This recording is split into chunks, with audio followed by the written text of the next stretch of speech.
നമസ്കാരം. ഉച്ചവാർത്ത ആരംഭിക്കുന്നു. ആദ്യം പ്രധാന വാർത്തകളിലേക്ക്. വീണ വിജയൻ CMRLന് സേവനങ്ങൾ നൽകിയിട്ടില്ലെന്ന് ഇഡിക്ക് MD ശശിധരൻ കർത്തിയുടെ മൊഴി. വീണയ്ക്ക് പണം നൽകിയത് മുൻ മുഖ്യമന്ത്രി പിണറായി വിജയനുമായുള്ള അടുപ്പം കാരണം. പുറത്തുവന്നത് 2024 നൽകിയ മൊഴി. കർത്തിയുടെ മൊഴി സംബന്ധിച്ച വാർത്ത മാധ്യമ സൃഷ്ടിയെന്ന് പിണറായി വിജയൻ. കേസ് തന്നിലേക്ക് എത്തിക്കാൻ നീക്കമെന്നും പിണറായി.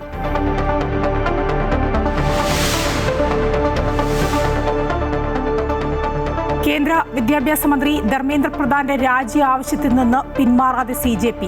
3:30 കേന്ദ്രവുമായി ചർച്ച. യുവതലമുറയുടെ ചോദ്യങ്ങൾക്ക് മറുപടി നൽകണമെന്നും ആശയവിനിമയം നടത്തണമെന്നും RSS സർസംഘചാലക് ഡോക്ടർ മോഹൻ ഭാഗവത്. ധർമ്മേന്ദ്ര പ്രധാന്റെ വകുപ്പ് മാറ്റമാകാമെന്ന കേന്ദ്ര സർക്കാർ നിലപാട് അംഗീകരിക്കില്ലെന്ന് രാഹുൽ ഗാന്ധി. CJP നേതാവ് അഭിജിത് ദീപ്കയ്ക്ക് ടൈഫോയിഡ്.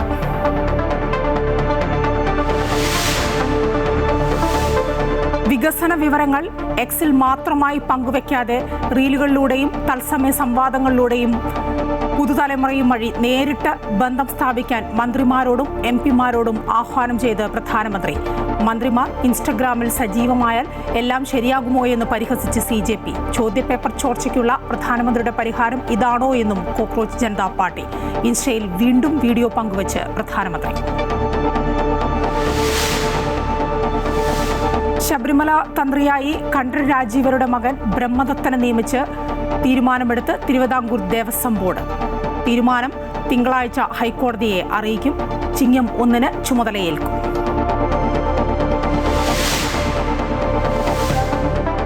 വഖഫ് വിഷയത്തിൽ UDF സർക്കാർ നടത്തുന്നത് സംഘപരിവാർ സേവയെന്ന് പ്രതിപക്ഷ നേതാവ് പിണറായി വിജയൻ. താൻ വർഗീയത പരത്തുന്നുവെന്ന ആരോപണം വസ്തുതാവിരുദ്ധം. 2015 റെഗുലേറ്ററി കമ്മീഷന്റെ അനുമതിയോടെ നടപ്പാക്കേണ്ടിയിരുന്ന കരാർ നടപ്പായില്ലെന്നും LDF സർക്കാരിന് മുന്നിലെത്തിയത് ആ കരാറാണെന്നും പിണറായി. മുൻ LDF സർക്കാർ മാർച്ച് ഏപ്രിൽ മാസങ്ങളിലെ പ്രതിസന്ധിയിൽ കടം വാങ്ങിയ വൈദ്യുതി ഇപ്പോൾ തിരികെ നൽകിക്കൊണ്ടിരിക്കുന്നുവെന്ന് മന്ത്രി സണ്ണി ജോസഫ്.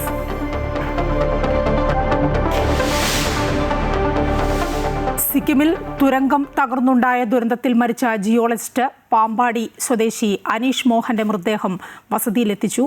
2 മണിക്ക് സംസ്കാരം. മുൻ മുഖ്യമന്ത്രി പിണറായി വിജയന്റെ മകൾ വീണ CMRL കമ്പനിക്ക് സേവനങ്ങൾ നൽകിയിട്ടില്ലെന്ന ശശിധരൻ കർത്തിയുടെ മൊഴി പുറത്ത്. പിണറായി വിജയനുമായുള്ള വ്യക്തിപരമായ അടുപ്പം കാരണമാണ് തുക നൽകിയത് എന്ന് കർത്തിയുടെ മൊഴിയിൽ പറയുന്നുണ്ട്. 2024 ഏപ്രിൽ 17 ED രേഖപ്പെടുത്തിയ മൊഴിയാണ് ഇപ്പോൾ പുറത്തുവന്നത്. കേസുമായി സഹകരിക്കുന്നുണ്ടെന്നും മറ്റൊന്നും പറയാനില്ല എന്നും മുഹമ്മദ് റിയാസ് MLA പ്രതികരിച്ചു. CMRL എക്സാലോജിക് സാമ്പത്തിക ഇടപാട് കേസ് പ്രതിപക്ഷ നേതാവ് പിണറായി വിജയനിലേക്ക് ബന്ധിപ്പിക്കുന്നതാണ് ശശിധരൻ കർത്തയുടെ പുറത്തുവന്ന മൊഴി. പിണറായി വിജയനുമായുള്ള വ്യക്തിപരമായ അടുപ്പത്തിന്റെ പേരിലാണ് വീണയ്ക്കും കമ്പനിക്കും പണം നൽകിയതെന്ന് കർത്ത പറയുന്നു. വീണയോ എക്സാലോജിക്കോ CMRLന് സേവനങ്ങളൊന്നും നൽകിയിട്ടില്ലെന്നും കർത്ത വ്യക്തമാക്കുന്നതായി ED റിപ്പോർട്ട് പറയുന്നു. 2014-15 കാലഘട്ടത്തിൽ നഷ്ടത്തിലായിരുന്ന എക്സാലോജിക് കമ്പനി 1ാം പിണറായി സർക്കാർ അധികാരത്തിൽ വന്ന ശേഷമാണ് CMRLുമായി കരാറിൽ ഏർപ്പെടാൻ കഴിഞ്ഞത്. 2017 മുതൽ 2020 വരെയുള്ള സമയത്ത് ഏകദേശം 2.78 കോടി രൂപയാണ് വീണയ്ക്കും എക്സാലോജിക്കിനുമായി CMRL നൽകിയത്. ഇല്ലാത്ത സേവനത്തിന്റെ പേരിലാണ് പണം കൈമാറിയതെന്ന് ED കണ്ടെത്തിയിരുന്നു. സേവനങ്ങളൊന്നും നൽകിയിരുന്നില്ലെന്ന കാര്യം വീണ തന്നെ സമ്മതിച്ചിട്ടുണ്ടെന്ന കാര്യവും ED റിപ്പോർട്ടിൽ പറയുന്നു. ഇപ്പോൾ പുറത്തുവന്ന ശശിധരൻ കർത്തയുടെ മൊഴിയുമായി ബന്ധപ്പെട്ട പ്രതികരണങ്ങൾക്കില്ലെന്ന് വീണയുടെ ഭർത്താവും മുൻ മന്ത്രിയുമായ മുഹമ്മദ് റിയാസ് പറഞ്ഞു. എക്സാലോജിക്കുമായി ബന്ധപ്പെട്ട് കർത്തയുടെ ഒരു മൊഴി വിവരങ്ങൾ പുറത്തു വന്നിട്ടുണ്ട്. പണം നൽകിയത് ഇൻവോയ്സ് പോലും ഇല്ലാതെ നൽകിയിട്ടുണ്ട്. പണം നൽകിയത് മുഖ്യമന്ത്രിയുടെ മകളായതുകൊണ്ട് മാത്രമാണ് എന്നുള്ളതാണ് മൊഴിയിലുള്ളത്. നമ്മൾ അറിയാത്ത കാര്യങ്ങൾ പറയാൻ പറ്റും. നേരത്തെ പറഞ്ഞല്ലോ, ആ കാര്യങ്ങൾ നേരത്തെ പറഞ്ഞല്ലോ. കേസുമായി സഹകരിച്ചാണ് പോകുന്നത്. മറ്റു കാര്യങ്ങൾ ഇപ്പോൾ ഒരു വാർത്തയുടെ ഭാഗമായി നമുക്ക് പറയാൻ പറ്റില്ല. ഈ കേസുമായി ബന്ധപ്പെട്ട് വീണ വിജയന്റെ HDFC ബാങ്ക് അക്കൗണ്ട് ഉൾപ്പെടെ 242 ബാങ്ക് അക്കൗണ്ടുകളിലായി ആകെ 18.36 കോടി രൂപയാണ് ED മരവിപ്പിച്ചിരിക്കുന്നത്. 2024 ഏപ്രിൽ 17 ED രേഖപ്പെടുത്തിയ മൊഴിയാണ് ഇപ്പോൾ പുറത്തുവന്നത്. വളരെ ദുർബലമായ സാമ്പത്തിക അടിത്തറയിലാണ് എക്സാലോജിക് സൊല്യൂഷൻസ് പ്രവർത്തിച്ചിരുന്നത്. ഇതിന്റെ സാമ്പത്തിക നിലനിൽപ്പ് പൂർണ്ണമായും CMRL നിന്ന് ലഭിക്കുന്ന ഫണ്ടുകളെ ആശ്രയിച്ചാണെന്നും ED പറയുന്നു. ശശിധരൻ കർത്തയുടെ തന്നെ ഉടമസ്ഥതയിലുള്ള മറ്റൊരു പണമിടപാട് സ്ഥാപനത്തിൽ നിന്ന് 50 ലക്ഷം രൂപയുടെ ലോണും വീണയ്ക്ക് നൽകിയിരുന്നതെന്നും ശശിധരൻ കർത്തയുടെ മൊഴിയിലുണ്ട്. കേസുമായി ബന്ധപ്പെട്ട് പിണറായി വിജയനെ കൂടി ചോദ്യം ചെയ്യാനുള്ള സാധ്യതകളാണ് ഈ ഘട്ടത്തിൽ ED തേടുന്നത്. അമൃത ന്യൂസ്, കൊച്ചി. CMRL കേസിൽ ശശിധരൻ കർത്തയുടെ മൊഴിയുമായി ബന്ധപ്പെട്ട് പുറത്തുവന്ന വാർത്തകൾ പൂർണ്ണമായും തള്ളി പ്രതിപക്ഷ നേതാവ് പിണറായി വിജയൻ. വാർത്തകൾ മാധ്യമ സൃഷ്ടിയെന്നും കുറെ കാലമായി തന്റെ പുറകെ മാധ്യമങ്ങൾ നടക്കുകയല്ലേ എന്നും പിണറായി വിജയൻ വിമർശിച്ചു. PK ശ്രീമതിക്കെതിരെ വന്ന വ്യാജ വാർത്തയെ ചാരിയാണ് CMRL വാർത്തയെ പിണറായി വിജയൻ പ്രതിരോധിച്ചത്. ആരാ പുറത്ത് വിട്ടിരിക്കുന്നു? ആരാ പുറത്ത് വിട്ടത്? മാധ്യമങ്ങളിലല്ലേ ശ്രീമതി ടീച്ചർ വാർത്ത വന്നത്? മാധ്യമങ്ങളിൽ വന്നു എന്നുള്ളത് കൊണ്ട് മാത്രം അത് ശരിയാകൂ? രേഖയുണ്ടെങ്കിൽ രേഖ കാണിച്ചോട്ടെ. അതൊക്കെ നിങ്ങളുടെ സൃഷ്ടിയല്ലേ എന്ന്. നിങ്ങൾക്ക് എന്തെല്ലാം സൃഷ്ടിക്കാം. നിങ്ങൾ ഏതെല്ലാം സൃഷ്ടിച്ചുകൊണ്ടിരിക്കുന്നവരാണ്? എത്ര കാലമായി സൃഷ്ടിച്ചുകൊണ്ടിരിക്കുന്നു? ആ സൃഷ്ടിക്കുന്നതിന് വല്ല ഫലം ഉണ്ടാക്കാൻ കഴിഞ്ഞോ? ഇനി ഇതും കുറച്ച് നാൾ നോക്ക്, എന്താണ് ചെയ്യാൻ പറ്റുക. ഞാനിപ്പം നിങ്ങളെ മുമ്പിൽ വേറെ മറ്റൊന്നും പറയാൻ നിൽക്കുന്നില്ല കേട്ടോ. അത് നല്ല ശ്രമങ്ങൾ നടത്തി നോക്ക്. ഇങ്ങനെ കുറച്ച് സൃഷ്ടിച്ചിട്ട് എന്തെങ്കിലും ഇത് കിട്ടുമെന്നുള്ളത്. കൂടുതൽ വിവരങ്ങളുമായി അൻഫിൽഡ് ഡിസൂസയുണ്ട് ഇപ്പോൾ തത്സമയം. അൻഫിൽഡ്, കർത്തയുടെ മൊഴി അത് സംബന്ധിച്ച വാർത്ത മാധ്യമ സൃഷ്ടിയാണെന്ന് പറഞ്ഞു ഒഴിയുകയാണോ പിണറായി വിജയൻ?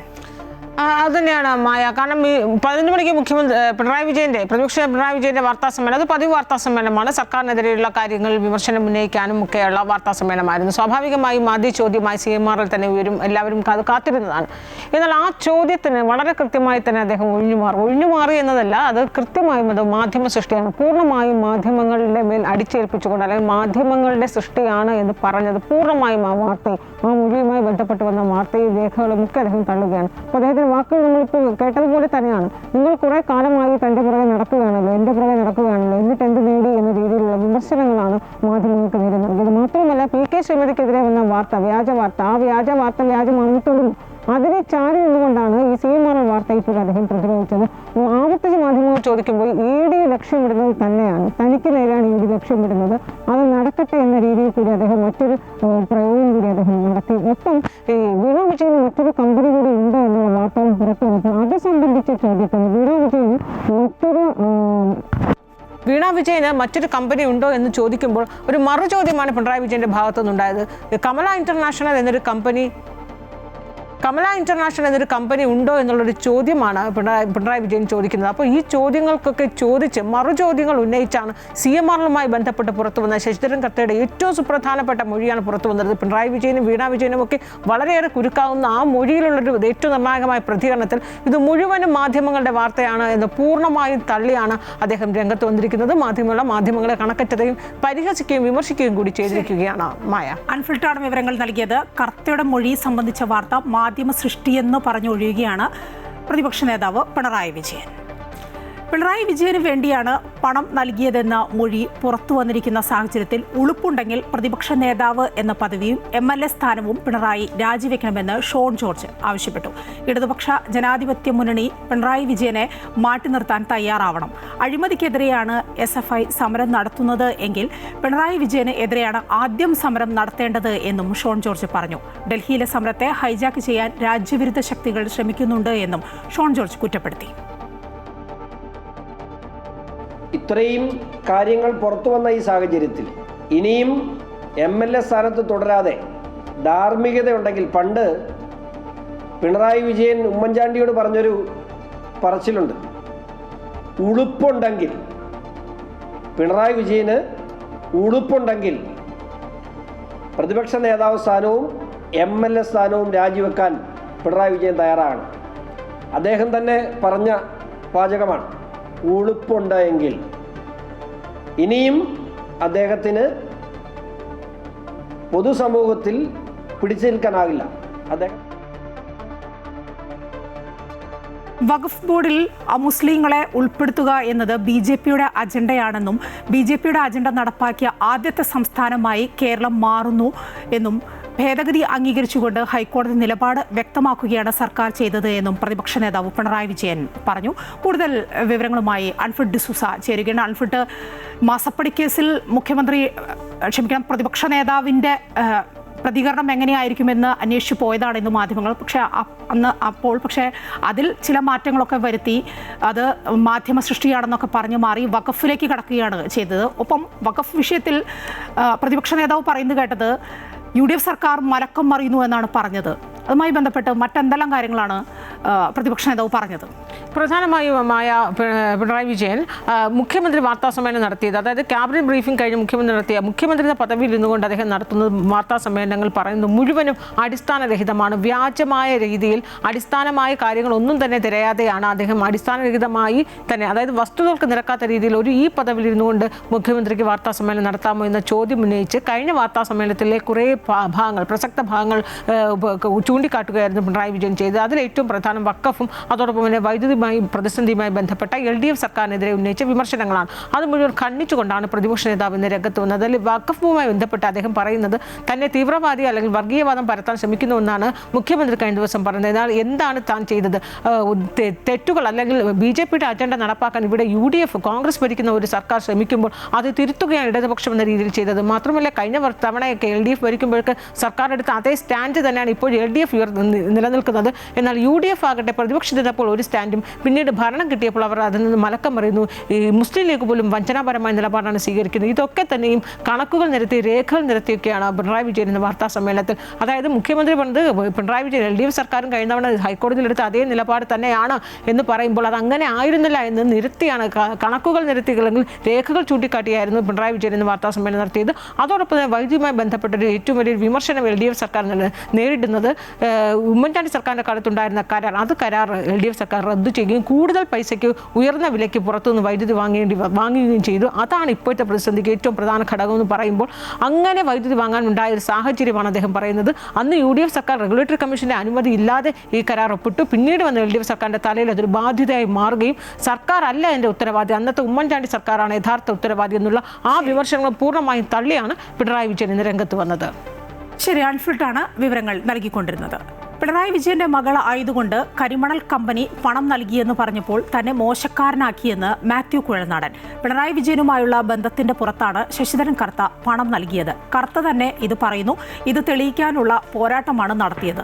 CPM-ന് ഇതിൽ എന്താണ് പറയാനുള്ളത് എന്ന് വ്യക്തമാക്കണം. അഴിമതി നിരോധന നിയമപ്രകാരം അന്വേഷണം നടത്തുമ്പോൾ പിണറായി വിജയൻ പ്രതിസ്ഥാനത്ത് വരുമെന്നും മാത്യു കുഴൽനാടൻ തൊടുപുഴയിൽ പറഞ്ഞു. ഇതിൽ നടന്നിട്ടുള്ളത് പച്ചയായ അഴിമതിയാണ് എന്നും ഒരു സേവനവും നൽകാതെ മുഖ്യമന്ത്രിയുടെ മകളായതുകൊണ്ട് മാത്രം മുഖ്യമന്ത്രിയിൽ നിന്നും ആനുകൂല്യങ്ങൾ പറ്റുന്നതിന് വേണ്ടി, സർക്കാരിൽ നിന്നും ആനുകൂല്യങ്ങൾ പറ്റുന്നതിന് വേണ്ടി കരിമണൽ കമ്പനി നൽകിയ പണമാണ് ഈ കോടിക്കണക്കിന് രൂപ എന്നും, അതുകൊണ്ട് ഇതിൽ അഴിമതി ഉണ്ട് എന്ന് ഞാൻ പറഞ്ഞപ്പോൾ എന്നെ ആക്ഷേപിക്കുകയും എന്നെ വേട്ടയാടുകയും ഞാൻ പറഞ്ഞത് പച്ചക്കള്ളമാണ് എന്ന് നിയമസഭയിലടക്കം അതിനെ പ്രതിരോധിക്കുകയും ചെയ്ത CPM-ഉം CPM-ന്റെ നേതാക്കന്മാരും ഇന്ന് കേരളത്തിന്റെ പൊതുസമൂഹത്തോട് മറുപടി പറയണം എന്നാണ് എനിക്ക് ആവശ്യപ്പെടാനുള്ളത്. പരീക്ഷ പോലും ഭംഗിയായി നടത്താൻ കേന്ദ്ര സർക്കാരിന് സാധിച്ചിട്ടില്ല എന്നും അതിനെതിരെ വിദ്യാർത്ഥികൾ പ്രതികരിക്കുമ്പോൾ അതും അടിച്ചമർത്തുകയാണ് എന്നും സാഹിത്യകാരൻ NS മാധവൻ. ഇവർ എന്നും എതിർക്കുന്നവരെ രാജ്യദ്രോഹികളാക്കും. ഭരണകൂടത്തെ സമരക്കാർ പേടിക്കുന്നില്ല. ധർമ്മേന്ദ്ര പ്രധാന്റെ രാജി നേടിയെടുക്കുമെന്നും അദ്ദേഹം കോഴിക്കോട് പറഞ്ഞു. ഒരു ഭരണകൂടത്തിൻ്റെ മിനിമം ഉത്തരവാദിത്തങ്ങളിലൊന്നാണ് ഒരു പരീക്ഷയെങ്കിലും നന്നായിട്ട് നടത്തുക എന്നത്. കോടിക്കണക്കിന് വിദ്യാർത്ഥികൾ ഉത്കണ്ഠാകുലരായിക്കൊണ്ട് പലതവണ പേപ്പർ ലീക്ക് വന്നിട്ട് അതിന് ഉത്തരവാദിത്വം ഏറ്റെടുക്കാൻ ആരുമില്ല എന്നൊരു സ്ഥിതി വന്നപ്പോഴാണ് വിദ്യാർത്ഥികൾ രംഗത്തിറങ്ങിയത്. അവരുടെ സമരത്തെ ഏറ്റവും ശക്തമായിട്ട് തന്നെയാണ് സർക്കാർ അടിച്ചമർത്തുന്നത്. വിദ്യാർത്ഥികളുടെ ഒരേ ഒരു ഡിമാൻഡ്, വളരെ ചെറിയൊരു ഡിമാൻഡ്, ഈ ധർമ്മേന്ദ്ര പ്രധാൻ രാജിവെക്കുക എന്നത് അവർ നേടിയെടുക്കുമെന്ന് തന്നെയാണ് ഞാൻ വിചാരിക്കുന്നത്. വിദ്യാഭ്യാസ മന്ത്രിയുടെ രാജി ആവശ്യപ്പെട്ട് പ്രതിഷേധം ശക്തമാക്കുന്നതിനിടെ കോക്രോച്ച് ജനതാ പാർട്ടിയും കേന്ദ്ര സർക്കാരും തമ്മിലുള്ള നിർണായക ചർച്ച 3:30 നടക്കും. ധർമ്മേന്ദ്ര പ്രധാന്റെ രാജി ഇല്ലെങ്കിൽ ചർച്ചയ്ക്ക് അടിസ്ഥാനമില്ലെന്നും സമരം കൂടുതൽ ശക്തമാക്കുമെന്നും CJP പറയുന്നു. അതേസമയം ധർമ്മേന്ദ്ര പ്രധാന്റെ വകുപ്പ് മാറ്റത്തിന് സാധ്യതയുണ്ടെന്ന് റിപ്പോർട്ടുകൾ വരുന്നുണ്ട്. ജന്തർ മന്ദിറിൽ സുരക്ഷാ ക്രമീകരണങ്ങളും നിരീക്ഷണവും വർദ്ധിപ്പിച്ചിട്ടുമുണ്ട്. കൂടുതൽ വിവരങ്ങളുമായി ജിഷ്ണു കൃഷ്ണൻ ചേരുകയാണ്. ജിഷ്ണു, ഇന്നിപ്പോൾ CJPയും കേന്ദ്ര സർക്കാരുമായുള്ള ചർച്ച ഇന്നിപ്പോൾ 3:30 ചർച്ച നടക്കാൻ പോവുകയാണ്. ഈ ധർമ്മേന്ദ്ര പ്രധാന്റെ രാജി ഇല്ലെങ്കിൽ ചർച്ചയ്ക്ക് അടിസ്ഥാനമില്ല എന്ന് നേരത്തെയും പറയുന്നുണ്ട്, അത് തന്നെ ആവർത്തിക്കുന്നുണ്ട് CJP. ഒപ്പം ഇന്നത്തെ ഈ ചർച്ച അത് ഗുണം കാണാൻ ഒരു സാധ്യത കാണുന്നുണ്ടോ?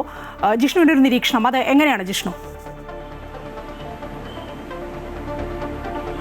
മയ, വൈകിട്ട് 3:30 നടക്കുന്ന ചർച്ചയിൽ ഒരു അനുനയ നീക്കത്തിലേക്ക് എത്താൻ സാധിക്കുമോ എന്നാണ് നോക്കിക്കാണുന്നത്. കാരണം സമരക്കാർ മുൻപോട്ട് വെച്ച ആവശ്യങ്ങളിൽ ധർമ്മേന്ദ്ര പ്രധാന്റെ രാജിയൊഴിച്ച മറ്റെല്ലാ ആവശ്യങ്ങളും സർക്കാർ അംഗീകരിച്ചിട്ടുണ്ട്. ഇന്ന് ചർച്ചയ്ക്ക് പോകുമ്പോൾ CJP ആവശ്യപ്പെടുന്നത് കഴിഞ്ഞ ദിവസം അംഗീകരിച്ചിട്ടുള്ള ആവശ്യങ്ങൾ രേഖാമൂലം എഴുതി നൽകണം. അതായത് ഈ സമരം നടത്തിയിട്ടുള്ള പ്രതിഷേധക്കാർക്കെതിരെയുള്ള FIR-കൾ ഉൾപ്പെടെ നിയമ നടപടികൾ ഒഴിവാക്കുന്നതും നീറ്റ് പരീക്ഷാ ചോദ്യപേപ്പർ ചോർച്ചയുമായി ബന്ധപ്പെട്ട് ആത്മഹത്യ ചെയ്ത വിദ്യാർത്ഥികളുടെ കുടുംബത്തിന് നഷ്ടപരിഹാരം ഉൾപ്പെടെയുള്ള അംഗീകരിച്ച കാര്യങ്ങൾ എഴുതി നൽകണം. ഒപ്പം ധർമ്മേന്ദ്ര പ്രധാൻ രാജിവെക്കണം. ആ രാജിയില്ലെങ്കിൽ ചർച്ചയ്ക്ക് അടിസ്ഥാനമില്ലെന്നും സമരം ശക്തമായി മുൻപോട്ട് കൊണ്ടുപോകുമെന്നുമാണ് കോക്രോച്ച് ജനതാ പാർട്ടി വ്യക്തമാക്കുന്നത്. എന്നാൽ ധർമ്മേന്ദ്ര പ്രധാൻ നിലവിൽ രാജിവെക്കേണ്ടതില്ല എന്നൊരു തീരുമാനത്തിലാണ് BJP ഉള്ളത്. അത്തരത്തിലൊരു രാഷ്ട്രീയ നിലപാടാണ് BJPക്കുള്ളത്. കഴിഞ്ഞ ദിവസം JP നദ്ദ ഉൾപ്പെടെയുള്ളവർ അത് വ്യക്തമാക്കുകയും ചെയ്തിരുന്നു. കാരണം മന്ത്രിയുടെ ഭാഗത്തുനിന്ന് നേരിട്ട് അത്തരത്തിൽ പിഴവുകൾ വന്നിട്ടില്ല. നിലവിൽ അത് സമ്മർദ്ദത്തിന് വഴങ്ങി രാജി വേണ്ട എന്നുള്ളതാണ് BJPയുടെ രാഷ്ട്രീയ തീരുമാനം. പക്ഷേ കേന്ദ്ര സർക്കാർ തലത്തിൽ ചില ചർച്ചകൾ ഇന്ന് രാവിലെ നടന്നിട്ടുണ്ട്. ധർമ്മേന്ദ്ര പ്രധാൻ രാജി അറിയിച്ചുവെന്നും എന്നാൽ പ്രധാനമന്ത്രി രാജി സ്വീകരിച്ചില്ല, പകരം വകുപ്പ് മാറ്റം ആലോചിക്കാം എന്നുള്ള ചർച്ചകൾ നടന്നുവെന്ന് സ്ഥിരീകരിക്കാത്ത റിപ്പോർട്ടുകളുണ്ട്. ഒപ്പം ദേശീയ മാധ്യമങ്ങൾ അത്തരത്തിലുള്ള റിപ്പോർട്ടുകൾ പുറത്തുവിട്ടിട്ടുണ്ട്. ഏതായാലും സർക്കാരിന്റെ നിലപാട് എന്താണ് എന്നുള്ളത് വൈകിട്ട് 3:30 നടക്കുന്ന ചർച്ചയിൽ കേന്ദ്രമന്ത്രിമാരായിട്ടുള്ള JP നദ്ദയും ജിതേന്ദ്ര സിംഗും വ്യക്തമാക്കും. ആ സമയത്ത് മാത്രമേ നമുക്കത് വ്യക്തമാക്കാൻ സാധിക്കൂ. ഏതായാലും ചർച്ച ഫലം കണ്ടില്ലെങ്കിൽ സമരം കൂടുതൽ ശക്തമാക്കാനാണ് കോക്രോച്ചുകളുടെ തീരുമാനം. അതിന്റെ അടിസ്ഥാനത്തിൽ ജന്തർ മന്ദിറിൽ സുരക്ഷ ശക്തമാക്കി. ജിഷ്ണു കൃഷ്ണനാണ് വിവരങ്ങൾ നൽകിക്കൊണ്ടിരുന്നത്. ഇപ്പോൾ ദേവസ്വം ബോർഡ് പ്രസിഡന്റ് ജയകുമാർ മാധ്യമങ്ങളോട് സംസാരിക്കുന്നു തിരുവനന്തപുരത്ത്. തത്സമയത്തിലേക്ക്.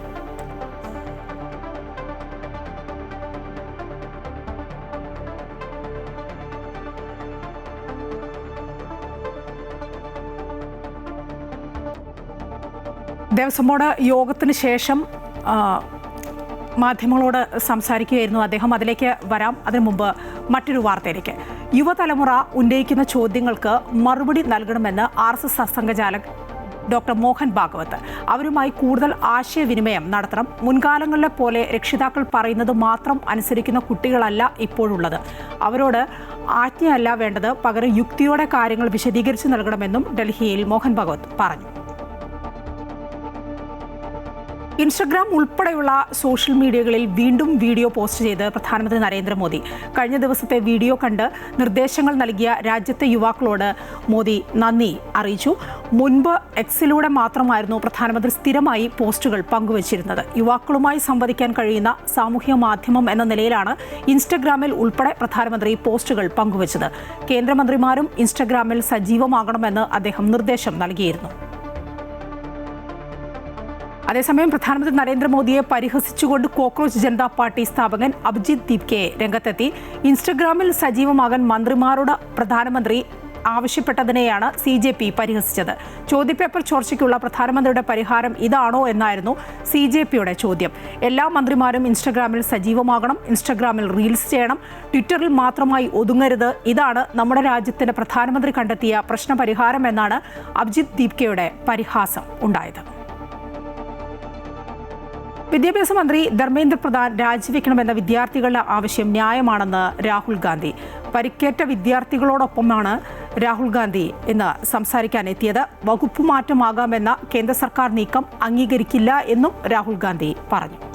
പുണ്യം പൂങ്കാവനം പദ്ധതിയിൽ ADGP P. വിജയന് ക്ലീൻ ചിറ്റ് നൽകിയിരിക്കുന്നു സർക്കാർ. ക്രമസമാധാന ചുമതലയുണ്ടായിരുന്ന മുൻ ADGP MR അജിത് കുമാർ നൽകിയ റിപ്പോർട്ട് സർക്കാർ തള്ളി. കൂടുതൽ വിവരങ്ങളുമായി അൺഫിറ്റ് ഡിസൂസ ചേരുകയാണ്. അൺഫിറ്റ്, ഈ ഒരു സാഹചര്യത്തിൽ ഇനിയിപ്പോൾ പുണ്യം പൂങ്കാവനം പദ്ധതി തുടരും അല്ലേ? നമുക്കറിയാം, ശബരിമലയെ ബന്ധപ്പെട്ട ഏറ്റവും പ്രധാനപ്പെട്ട ഒരു പദ്ധതിയാണ് പുണ്യം പൂങ്കാവനം പദ്ധതി. അന്ന് ഈ പദ്ധതിയെക്കുറിച്ച് വലിയ രീതിയിൽ ചില ക്രമക്കേടുകൾ ഉയർന്നപ്പോൾ അന്ന് LDF സർക്കാർ ആ പദ്ധതിയുടെ കോർഡിനേറ്റർ അന്ന് P. വിജയൻ ആയിരുന്നു IPS. അന്ന് സർക്കാർ ഇതേക്കുറിച്ച് ഒരു റിപ്പോർട്ട് അന്വേഷിക്കാനായി അന്ന് ക്രമസമാധാന ചുമതല ഉണ്ടായിരുന്ന ADGP MR അജിത് കുമാറിനാണ് ചുമതലപ്പെടുത്തിയിരുന്നത്. മാത്രമല്ല ഇത് ഹൈക്കോടതിയിൽ തന്നെ ഈ വിഷയത്തിൽ വലിയ രീതിയിൽ വിഷയം ഉണ്ടാവുകയും വിവാദമാവുകയും ഒക്കെ ചെയ്തൊരു പശ്ചാത്തലത്തിലാണ് അങ്ങനെ സർക്കാർ തീരുമാനമെടുത്തത്. എന്നാൽ ADGP MR അജിത് കുമാർ ആകട്ടെ P. വിജയൻ പൂർണ്ണമായും പ്രതിക്കൂട്ടിലാക്കി P. വിജയനെതിരെ ഒരു റിപ്പോർട്ടാണെന്ന് ഹൈക്കോടതി ഹൈക്കോടതിയിൽ നൽകിയത്. ഇതേ തുടർന്ന് സർക്കാർ എന്ന പുണ്യപൂങ്കാവനം പദ്ധതി നിർത്തിവെക്കുകയൊക്കെ ചെയ്തു. എന്നാൽ ഇപ്പോൾ UDF സർക്കാർ വന്നപ്പോൾ ഇതേക്കുറിച്ച് അന്വേഷണം നടത്തുവാനായി ആഭ്യന്തര സെക്രട്ടറിയെ ചുമതലപ്പെടുത്തിയിരുന്നു. എന്നാൽ ഇപ്പോൾ ആഭ്യന്തര സെക്രട്ടറി ഇതേക്കുറിച്ച് അന്വേഷണം നടത്തിയപ്പോഴാണ് P. വിജയന് ക്ലീൻ ചിറ്റ് നൽകുന്നു, മാത്രമല്ല അന്ന് M.R. രജികുമാർ നൽകിയ റിപ്പോർട്ട് പൂർണ്ണമായും തള്ളുകയും ചെയ്യുകയാണ്. അതോടൊപ്പം തന്നെ പുണ്യപൂങ്കാവനം പദ്ധതി തുടരാമെന്നുള്ള നിർദ്ദേശം നൽകിയാണ് ഇപ്പോൾ ആഭ്യന്തര സെക്രട്ടറി ഉത്തരവിറക്കിയിരിക്കുന്നത്. ഫലത്തിൽ P. വിജയന് വീണ്ടും സർക്കാർ ക്ലീൻ ചിറ്റ് നൽകിയിരിക്കുന്നു. അദ്ദേഹം ഇപ്പോൾ ക്രമസമാധാനത്തിന്റെ ചുമതലയുള്ള ADGP ആണ്. മാത്രമല്ല അദ്ദേഹത്തിന് ശബരിമലയിലെ സ്പെഷ്യൽ കമ്മീഷണർ ഡ്യൂട്ടിയും കൂടി അദ്ദേഹത്തിന് നൽകിയിരിക്കുകയാണ്. ഈ അവസരത്തിലാണ് ഇത്തരത്തിലൊരു സുപ്രധാന തീരുമാനം സർക്കാരിന്റെ ഭാഗത്തുനിന്നുണ്ടായിരിക്കുന്നത്. അതോടൊപ്പം M.R. രജികുമാറിന് വീണ്ടും തിരിച്ചടിയായിരിക്കുകയാണ്. അദ്ദേഹം ഹൈക്കോടതി നൽകിയ റിപ്പോർട്ടാണ് സർക്കാർ പൂർണ്ണമായി ഇപ്പോൾ തള്ളിയിരിക്കുന്നത്. ശരി, അൺഫിട്ടാണ് വിവരങ്ങൾ നൽകിയത്. ശബരിമല തന്ത്രിയായി കണ്ഠര് രാജീവരുടെ മകൻ ബ്രഹ്മദത്തൻ ശബരിമല തന്ത്രിയാവും. തിരുവിതാംകൂർ ദേവസ്വം ബോർഡ് യോഗമാണ് തീരുമാനമെടുത്തത്. ചിങ്ങം 1 ചുമതലയേൽക്കും. തീരുമാനം ഹൈക്കോടതിയെ ബോർഡ് അറിയിക്കും. കൂടുതൽ വിവരങ്ങളുമായി രജിത്ത് ചേരുകയാണ്. രജിത്ത്, കണ്ഠര് ബ്രഹ്മദത്തൻ ശബരിമല തന്ത്രിയാവും അല്ലേ? രജിത്തിലേക്ക് വരാം. തിരുവിതാംകൂർ ദേവസ്വം ബോർഡ് യോഗമാണ് തീരുമാനം എടുത്തത്. ചിങ്ങം 1 ബ്രഹ്മദത്തൻ ചുമതലയേൽക്കുമെന്നാണ് അറിയാനാവുന്നത്.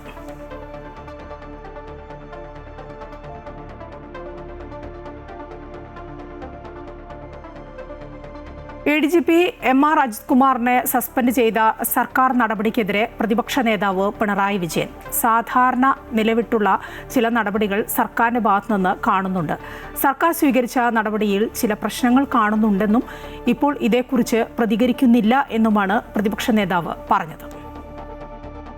ആ കാര്യത്തിൽ സാധാരണ നില വിട്ടുള്ള പല കാര്യങ്ങളും കാണുന്നുണ്ട്. എൻ്റെ ഒരു മുഖ്യമന്ത്രി എന്ന പരിചയത്തിൽ പറഞ്ഞാൽ സാധാരണ നില വിട്ടിട്ടുള്ളൊരു നടപടിക്രമങ്ങൾ അതിൽ കാണുന്നുണ്ട്. പക്ഷേ ഇപ്പം ഞാനതിനെക്കുറിച്ച് പരസ്യമായി പ്രതികരിക്കുന്നില്ല. പിന്നെ വേണമെങ്കിൽ പറയാം, ഞാൻ കാണുന്ന ചില പ്രശ്നങ്ങളുണ്ട് എന്നാണ്. പ്രശ്നങ്ങളുണ്ട് എന്ന് പറയുന്നത് എങ്ങനെ? അജിത് കുമാറിൻ്റെ ഭാഗത്ത് പ്രശ്നങ്ങളുണ്ട് എന്നല്ല, ഗവൺമെൻറ് നിശ്ചയിച്ച നടപടികളുടെ ഭാഗത്ത് ചില പ്രശ്നങ്ങൾ ഞാൻ കാണുന്നുണ്ട്. ഇന്ന് ചിലരെല്ലാം വലിയ താല്പര്യത്തോടെ അതിനെ പിന്താങ്ങാൻ രംഗത്ത് വന്നിട്ടുണ്ടല്ലോ. ആ നിലയല്ല എനിക്ക് ആ കാര്യത്തിലുള്ളത്. PK ശ്രീമതിക്കെതിരായ വ്യാജ ആരോപണം മുഖ്യമന്ത്രിയും ആഭ്യന്തരമന്ത്രിയും ഇടപെട്ടുവെന്നും ഉടനടി നടപടി സ്വീകരിച്ചതിൽ സന്തോഷമെന്നും PK ശ്രീമതി. വ്യാജ വാർത്തയിൽ മാനനഷ്ട കേസ് കൊടുക്കും. കടുകിട അക്കാര്യത്തിൽ പിന്നോട്ടില്ല. വസ്തുതകളുമായി പുലബന്ധമില്ലാത്ത പ്രചരണങ്ങൾ മുമ്പും ഉണ്ടായിട്ടുണ്ട് എന്നും PK ശ്രീമതി പ്രതികരിച്ചു. സംഭവത്തിൽ ആലക്കോട് സൈബർ പോലീസ് മൊഴി രേഖപ്പെടുത്തി. അപ്പോൾ എനിക്കേതായാലും അതിലൊരു നല്ല സന്തോഷം തോന്നുന്നു. വളരെ പെട്ടെന്ന് യുദ്ധകാലാടിസ്ഥാനത്തിൽ എന്ന പോലെ ഇതിന്റെ വളരെ ഗുരുതരമായ ഒരു ആരോപണം എനിക്കെതിരെ ഉയർന്നപ്പോൾ അത് അന്വേഷിക്കുന്നത് വളരെ അത്യാവശ്യമാണ് എന്ന് മനസ്സിലാക്കിയതിന്റെ അടിസ്ഥാനത്തിൽ വളരെ പെട്ടെന്ന് തന്നെ ആക്ട് ചെയ്തതിൽ എനിക്കും വളരെ സന്തോഷമുണ്ട്. മാനനഷ്ട കേസ് നേരത്തെ പൂർത്തിയാക്കാനാവാതെ പോയ ഒരു വാർത്തയിലേക്ക് പോവുകയാണ്.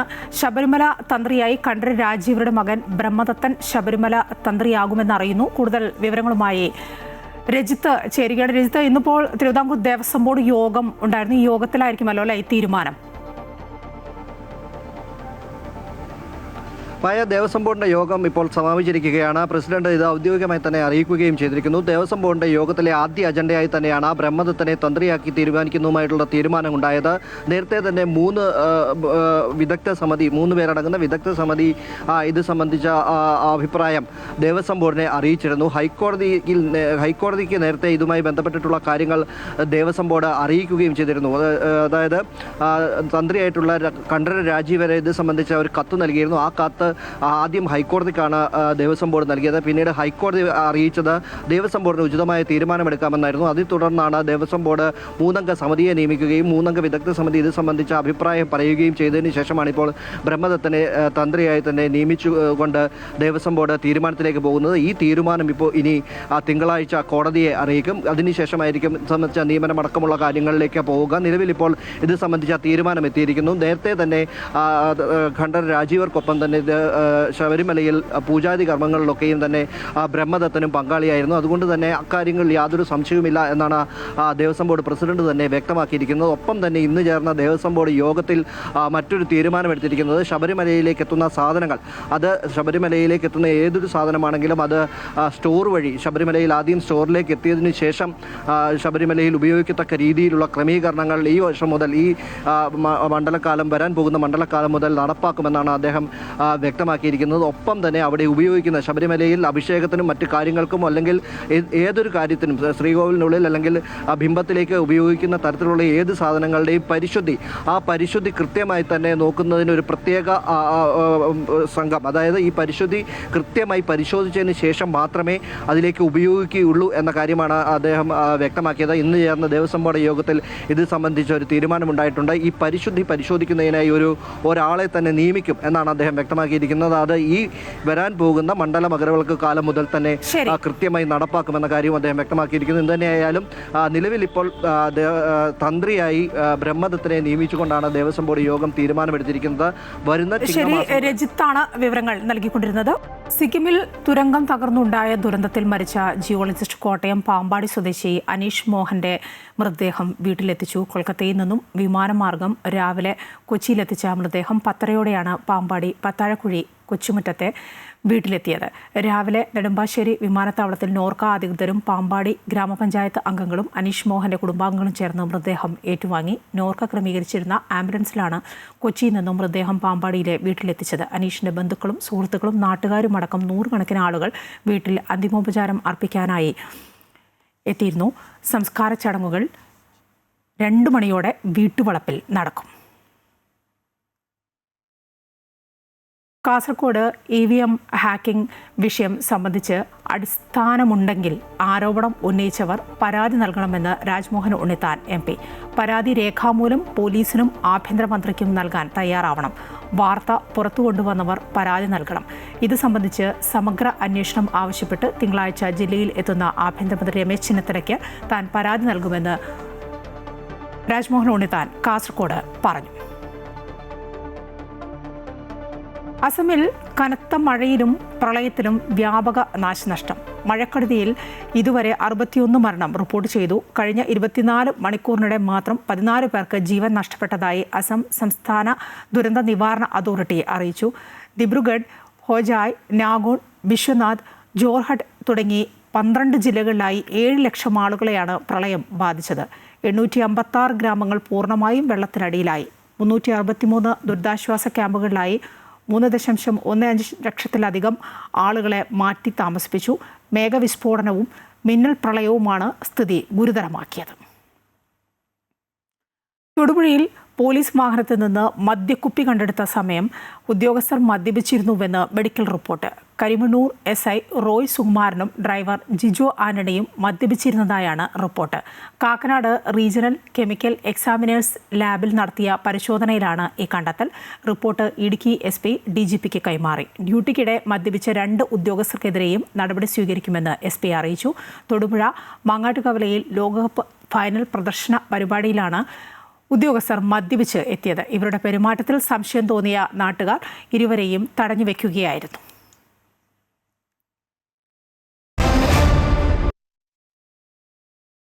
കോമൺവെൽത്ത് ഗെയിംസിൽ ഇന്ത്യക്ക് ആദ്യ മെഡൽ. പാരാ പവർ ലിഫ്റ്റിംഗിൽ ഇന്ത്യൻ താരം ജണ്ടുകുമാർ വെങ്കലം നേടി ഇന്ത്യയുടെ മെഡൽ അക്കൗണ്ട് തുറന്നു. 181, 190 കിലോഗ്രാമുകൾ വിജയകരമായി പൂർത്തിയാക്കി 130.9 പോയിന്റുകൾ നേടിയാണ് ജണ്ടുവിൻ്റെ വിജയം. ബീഹാർ സ്വദേശിയാണ് 26-കാരനായ ജണ്ടുകുമാർ. സിംബാബ്വെക്ക് എതിരായ 2ാം T20 മത്സരത്തിന് ഇന്ത്യ ഇന്ന് ഇറങ്ങും. ആദ്യ മത്സരം ജയിച്ചതിന്റെ ആത്മവിശ്വാസത്തിലാണ് ഇന്ത്യ. ജയിച്ചാൽ ഇന്ത്യക്ക് പരമ്പര സ്വന്തമാക്കാം. T20 ടീം നായകൻ ശ്രേയസ് അയ്യരുടെ നേതൃത്വത്തിൽ ഇന്ത്യ നേരത്തെ അയർലൻഡിനോടും ഇംഗ്ലണ്ടിനോടും തോറ്റിരുന്നു. ഉച്ചവാർത്ത പൂർണ്ണമാവുകയാണ്. കൂടുതൽ വാർത്തകൾ കാണാം ഞങ്ങളുടെ YouTube ചാനൽ സന്ദർശിക്കുക. നമസ്കാരം.